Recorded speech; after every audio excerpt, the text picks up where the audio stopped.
Miss Jennifer, and welcome to the Stark Museum of Art's Creating from Tradition Art of the American Indians Gallery.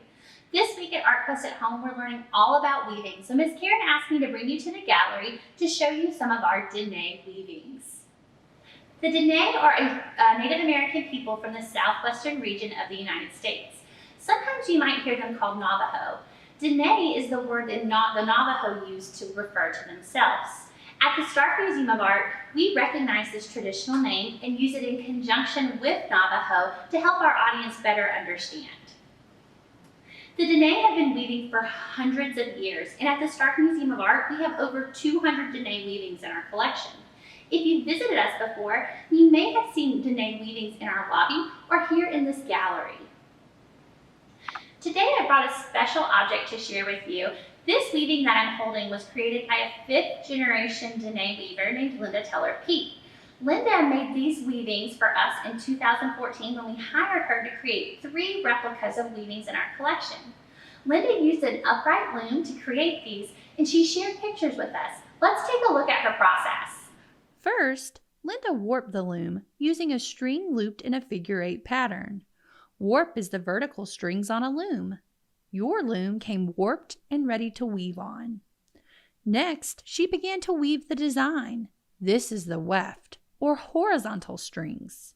Notice that her weaving begins at the bottom of the loom and that her loom is standing up.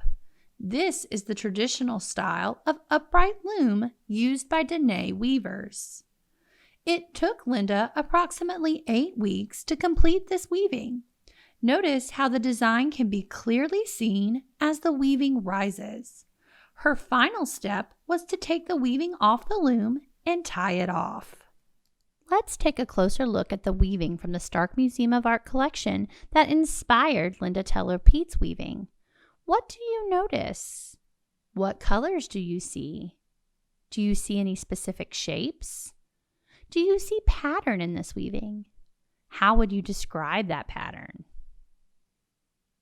You probably noticed that this weaving has bold stripes in black and white.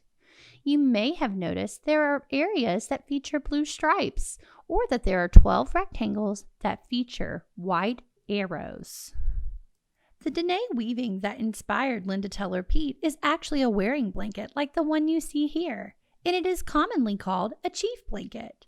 What do you think that name tells us? The name Chief Blanket might make you think it was only meant for chiefs. However, we believe this name actually came from Plains tribes.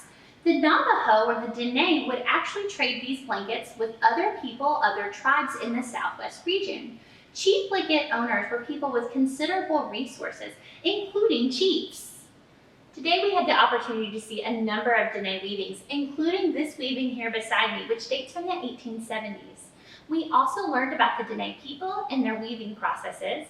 We looked very closely at a weaving by Linda Teller Peet, and we learned about the chief blanket that inspired it, which featured a very bold pattern of stripes. Now let's head back to the studio and see what Miss Karen's got going on. I think she's got something exciting for you. Welcome back to the studio. Now that you've seen a few things in our galleries and on a weaving loom for real, let's take a look around your own house. We are going to look for patterns that you've got in your home. They might be on woven objects, they might not be. I have found lots of patterns in my house. I found a bandana, a t-shirt with a tie-dye pattern, and some window curtains. You can find patterns all over the place. If you actually open up your sketchbook to this page, on one side it says pattern hunt, and on the other it has something that looks like a tic-tac-toe board. This page tells you where you could probably find a few other different types of patterns around your house, and we are going to make up our very own weaving using these objects that you've found. With this, I'm going to take this pattern that's in here and sketch in one of these squares, using either markers, colored pencils, or crayons into one of them. And then I'll sketch the next one into here, and the next one into there. And my goal is to really fill up this whole thing. Once it's all filled up, then I will have a weaving of my own design in my very own sketchbook.